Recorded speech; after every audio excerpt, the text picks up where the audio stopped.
Bonjour à tous et bienvenue sur boursicoté.com pour cette nouvelle analyse technique Forex, matières premières et crypto-monnaie. Et pour une fois, je fais volontairement cette analyse après 20 heures pour avoir un petit peu les premiers effets de la baisse des taux de la Fed qui vient d'être actée à 50 points de base.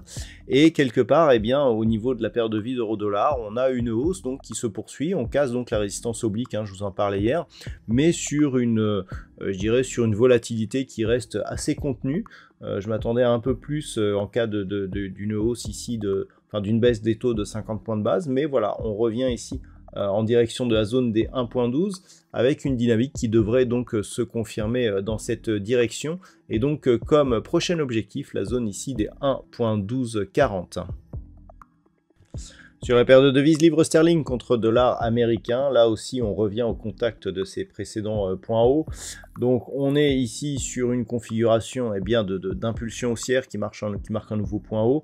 On revient consolider ici sur une zone qui était précédemment résistance, la zone des 1.30, et on se rapproche ici de la zone de point haut. On a même cassé temporairement cette zone. Je vous rappelle que nous sommes juste après les annonces de la Fed. Donc dans ce contexte, eh bien, ce que l'on peut faire, c'est tracer un retracement de Fibonacci ici sur la phase de consolidation pour voir un petit peu où cela nous mène en termes d'objectifs. Donc le prochain objectif serait l'extension de Fibonacci ici de 161,8% qui nous place donc un but à atteindre à 1.3420.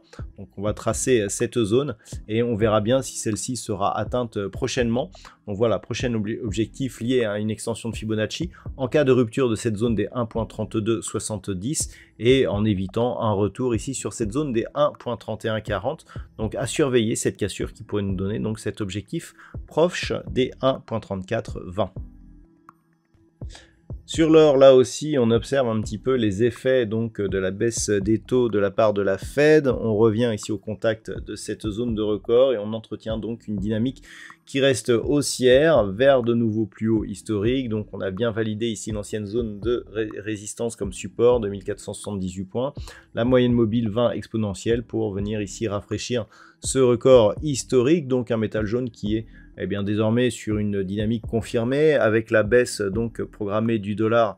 On devrait entretenir ici cette tendance qui va donc rester haussière vers de nouveaux plus hauts historiques.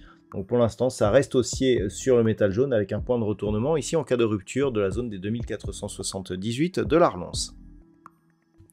Sur le WTI, il n'y a pas trop d'effet. On est revenu chercher ici la zone des 71.20 qui a bien agi comme zone de résistance. Hier, on se demandait si cette zone allait céder. Donc, elle n'a pas cédé. Pour l'instant, on reste sous cette zone. Donc, on a toujours une configuration ici de contact sur la bande de Bollinger inférieure. Retour ici sur la moyenne mobile 20 exponentielle qui agit comme résistance, ainsi que l'ancienne zone de support ici des 71.20. Donc globalement, ça reste baissier. Il faudrait une cassure prononcée ici avec une évolution, je dirais, nourrie de conviction pour commencer à invalider cette tendance baissière. Mais pour l'instant, on est en dessous. Donc le risque reste baissier avec une probabilité ici de revenir sur 67,50, voire cette zone de point bas ici proche des 65,50 $ le baril. Et enfin, au niveau du Bitcoin, quasiment aucun effet. On reste ici dans un range totalement neutre. Je vous en parlais hier. Donc toujours entre 57 000 et 61 000 $ pour un Bitcoin. Pas de changement avec cette bougie ici en doji quasi parfait.